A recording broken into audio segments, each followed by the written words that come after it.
Chapter 1 Golu का पहला adventure. Golu का कमाल, नदी की बहाल। गोलू नन्हा खरगोश जंगल का सबसे जिज्ञासु और फुर्तीला प्राणी था। लेकिन इन दिनों पूरे जंगल में उदासी छाई हुई थी। जंगल की नदी, जो हर किसी के जीवन का आधार थी, धीरे धीरे सूख रही थी। पेड़ मुरझाने लगे थे, तालाब खाली हो गए थे और सभी जानवर प्यासे रहने लगे थे।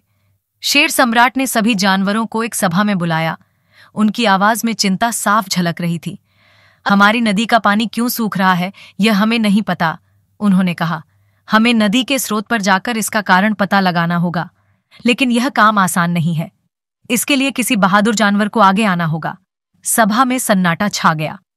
हर कोई जानता था कि नदी का स्रोत जंगल के उस हिस्से में था जहां इंसानों का दखल बढ़ गया था। जानवरों ने सुना था कि इंसान खतरनाक है, वहां इंसानों का खतरा है, हम वहां नहीं जा सकते, एक बंदर ने कहा। अगर हमें पकड़ लिया गया तो क्या होगा, एक हिरण ने सहमते हुए पूछा। गोलू, जो सभा के पीछे बैठा हुआ था, यह सब ध्यान से सुन रहा था। उसने देखा कि डर ने सभी को जकड़ रखा है। उसने मन ही मन तय किया कि उसे कुछ करना होगा। गोलू ने अपनी हिम्मत जुटाई और आगे बढ़कर बोला, मैं नदी के स्रोत तक जाऊंगा और पता लगाऊंगा कि क्या हुआ है। सभी जानवर हैरानी से गोलू की ओर देखने लगे। तुम इतने छोटे हो गोलू, उसकी मां ने चिंतित होकर कहा। वह जगह खतरनाक है, गोलू ने मुस्कुराते हुए कहा। मां, मैं छोटा हो सकता हूं, लेकिन मैं तेज हूं। मैं किसी भी संकरे रास्ते से गुजर सकता हूं। अगर मैं नहीं जाऊंगा तो हम सब प्यासे मर जाएंगे। गोलू ने अपनी यात्रा शुरू की।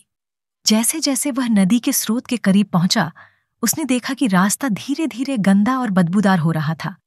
हर तरफ इंसानों का फेंका हुआ कचरा, प्लास्टिक की थैलियां, बोतलें और अन्य गंदगी पड़ा हुआ था। जंगल के जानवरों का डर सही था। यह इलाका अब इंसानों की वजह से खतरनाक लग रहा था। लेकिन गोलू ने अपनी हिम्मत नहीं हारी और आगे बढ़ता रहा। जब गोलू आखिरकार नदी के स्रोत पर पहुंचा तो उसने देखा कि पानी का प्रवाह बंद हो गया था। नदी के स्रोत पर इंसानों द्वारा फेंका गया कचरा जमा हो गया था। प्लास्टिक और पॉलीथीन ने पानी के रास्ते को पूरी तरह रोक दिया था। गोलू ने स्थिति को समझा और सोचा, अगर यह ब्लॉकेज साफ हो जाए तो पानी फिर से बहने लगेगा। गोलू ने अपने मजबूत दांतों का इस्तेमाल करते हुए ब्लॉकेज को काटना शुरू किया। उसने प्लास्टिक और पॉलीथीन को धीरे धीरे हटाना शुरू किया। यह काम आसान नहीं था, लेकिन गोलू ने हार नहीं मानी। थोड़ी देर बाद जैसे ही उसने ब्लॉकेज का बड़ा हिस्सा काटा, पानी का प्रवाह तेजी से शुरू हो गया। नदी का पानी बहने लगा और गोलू के चेहरे पर खुशी छा गई। उसने सोचा, अब पूरा जंगल बच जाएगा। गोलू जंगल वापस लौटा और शेर सम्राट को सब कुछ बताया। शेर सम्राट और बाकी जानवरों ने उसकी हिम्मत और समझदारी की जमकर तारीफ की। यह छोटा खरगोश हमें सिखाता है कि साहस और बुद्धिमानी से बड़ी समस्या का हल किया जा सकता है, शेर सम्राट ने गर्व से कहा। गोलू ने कहा, हमें इंसानों को यह समझाना होगा कि उनका कचरा हमारी प्रकृति को नुकसान पहुंचा रहा है। अगर हम सब मिलकर प्रयास करें तो न केवल अपना जंगल बचा सकते हैं, बल्कि इंसानों को भी जागरूक कर सकते हैं। उस दिन से नदी फिर से बहने लगी और जंगल के सभी जानवर खुश हो गए।